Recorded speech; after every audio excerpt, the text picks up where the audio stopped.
Olis, amigos, amigas y amiguis. Hello, friends and friends. I'm Gael, aka DJ Aura on the airwaves. I host a show called La Tiendita, but you also probably know me from Cangrejo Burger, DJ Dialogues, Parrot in the Oven, a bunch of other shows, and this is What's in My Bin.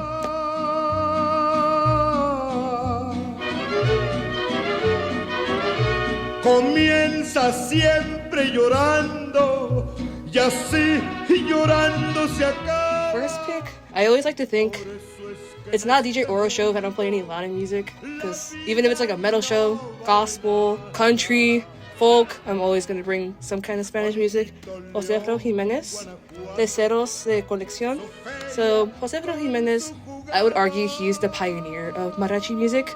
I think a lot of people think of like Vicente Fernandez, for example, for mariachi music. Currently, mariachi music is just a bunch of people like covering each other, but he was the pioneer and wrote many of the songs a lot of other mariachi artists sing currently. I know about him because he's from Guanajuato, my mom's side of the family are Guanajuato. After I graduated high school, I took a trip to Mexico and we went to Jalisco, we went to Guanajuato, Mexico City. We took a tour guide and he showed us the grave of José Alfredo Jiménez. He was so proud to be Mexican. His main wish when he died was to be buried with the people in the pueblo that he was from. And that's what he's buried. He's not like a lot of celebrities who have like their own grave by themselves, isolated. He is buried with the people that he grew up with. And he has a huge, beautiful grave, and it's like shaped with a sombrero. There's like this like colorful tiles, and each tile like has all the songs that he's ever written. I think there's like over 50 songs he's ever written. Again, he was so proud to be Mexican, and I think of other artists like that, like Juan Gabriel, for example. And you don't really see that currently in like Mexican American music, or just music from Mexico in general. I would say like Maria Lafourcade is a good example. Like she's so proud to be Mexican. There's a song on here called Caminos de Guanajuato. Whenever that song came up growing up, like you just like blast it. I remember growing up in my grandma's kitchen and she had a little radio. Whenever the radio station would play this song, we would just like blast it and sing our hearts out. There's one lyric in the song, no camines por Salamanca or something like that. And that's where she's from, Salamanca. And she's like, oh, that's me. He's talking about me. Next up, we have another Latin album. This is more like Latin rock, Kinky. Their album Rarities. I saw Kinky this summer of 2025 and they were doing a free LA show, and I remember at this show I don't know if specifically it was like an anti-ICE kind of concert. They mentioned it a lot, and ICE wasn't allowed this free concert, leave the people alone, because they were a Mexican band. There was a lot of like Mexican Americans at the show, and they're like, oh, no ICE, and even kicking themselves like ICE out of LA. I just think it's really important for artists especially to use their voices and platforms, what's currently going on in the state of the world, and instead of pretending that everything's fine, if a bigger artist says something about a situation, then that's going to inspire their fans to also say something about the situation. I think Kinky does that very well. Originally from Mexico again, called Monterrey, state of Monterrey. And Monterrey is also like considered like a very conservative state of Mexico, but they were kind of like a pioneer of electric music that happened in Monterrey and electric rock. They really broke out of this conservatism and a lot.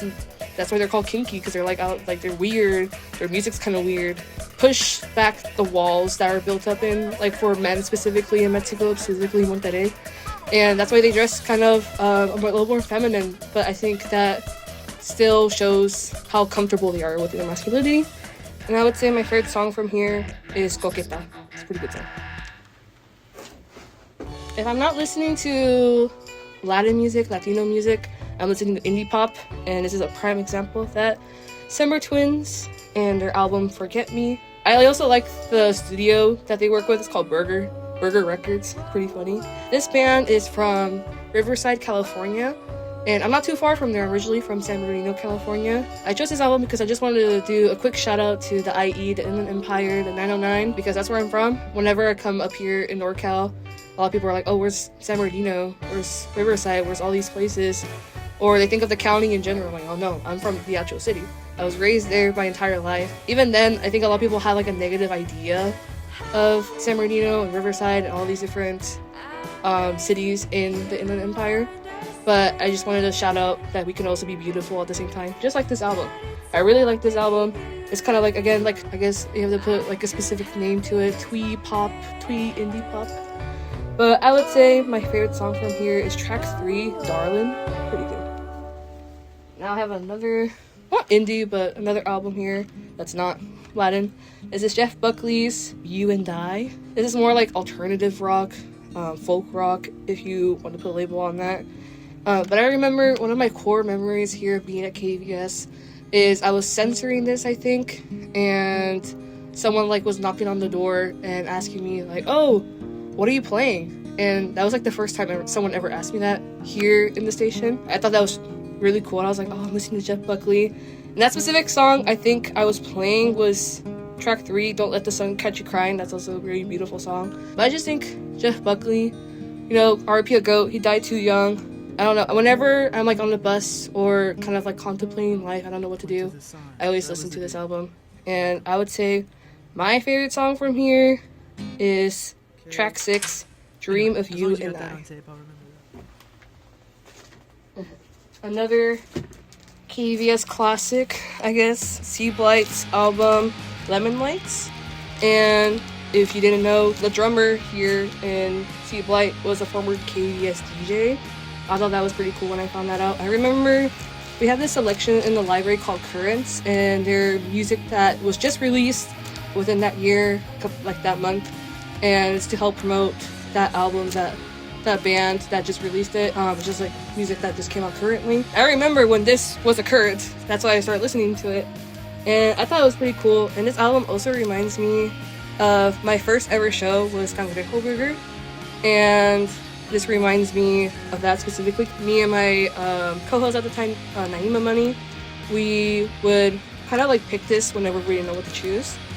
And I would say my favorite track on here is Frozen Strawberries. Finally, I have Tracy Chapman. This was back then when vinyl was $4. Imagine that.